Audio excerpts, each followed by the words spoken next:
നടിയെ ആക്രമിച്ച കേസിൽ വിധി വന്നിരിക്കുന്നു. പ്രതീക്ഷിച്ചതിൽ നിന്ന് വിരുദ്ധമായി കുറ്റവാളി എന്ന് കരുതപ്പെട്ടിരുന്ന നടൻ ദിലീപ് കുറ്റവിമുക്തനായിരിക്കുന്നു. ഇനി ഈ കേസിനെ കുറിച്ചല്ല പറയുന്നത്. പൊതുവിൽ നമ്മൾ കുറ്റവാളി എന്ന് കരുതപ്പെടുന്ന, എന്തായാലും ശിക്ഷിക്കപ്പെടുമെന്ന് നമ്മൾ ഉറച്ചു വിശ്വസിക്കുന്ന കൊലപാതക കേസുകളിലെയും ബലാത്സംഗ കേസുകളിലെയും ഒക്കെ പ്രതികൾ പലപ്പോഴും രക്ഷപ്പെടുന്നത് എങ്ങനെയാണ് എന്നാണ് നോക്കേണ്ടത്. അതിന് പ്രധാനപ്പെട്ട കാരണം ബേർഡൻ ഓഫ് പ്രൂഫ് ആണ്. എന്താണ് ഈ burden of proof? Burden of proof എന്ന് പറഞ്ഞാൽ തെളിയിക്കാനുള്ള ബാധ്യത ആരുടെ മേലിലാണ് എന്നതിനെ സൂചിപ്പിക്കുന്നു.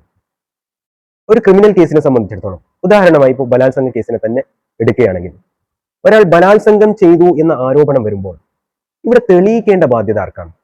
ഇയാളെ ഞാൻ ബലാത്സംഗം ചെയ്തിട്ടില്ല എന്ന് പ്രതിയാണോ തെളിയിക്കേണ്ടത്? അല്ല, ഇയാൾ എന്നെ ബലാത്സംഗം ചെയ്തു എന്ന് ഇരയാണോ തെളിയിക്കേണ്ടത്? പലപ്പോഴും നമ്മൾ അറിയാതെ പോകുന്ന ഒരു നിയമത്തിലെ വസ്തുതയാണിത്.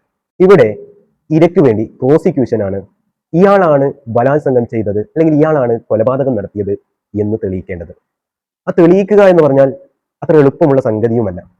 ബിയോണ്ട് എ റീസണബിൾ ഡൗട്ട്, സംശയത്തിന്റെ കണികകൾ പോലും അവശേഷിപ്പിക്കാത്ത വിധം വളരെ കൃത്യമായി ഇയാൾ തന്നെയാണ് ഇത് ചെയ്തത് എന്ന് കോടതി മുമ്പാകെ തെളിയിക്കാൻ പ്രോസിക്യൂഷന് സാധിക്കണം. എന്നാൽ മാത്രമേ അയാൾ കുറ്റവാളിയായി കോടതി വിധിക്കുകയുള്ളൂ.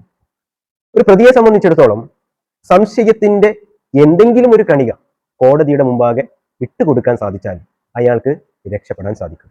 അങ്ങനെയാണ് ഈ കേസുകളിലൊക്കെ പ്രതികൾ രക്ഷപ്പെടുന്നത്.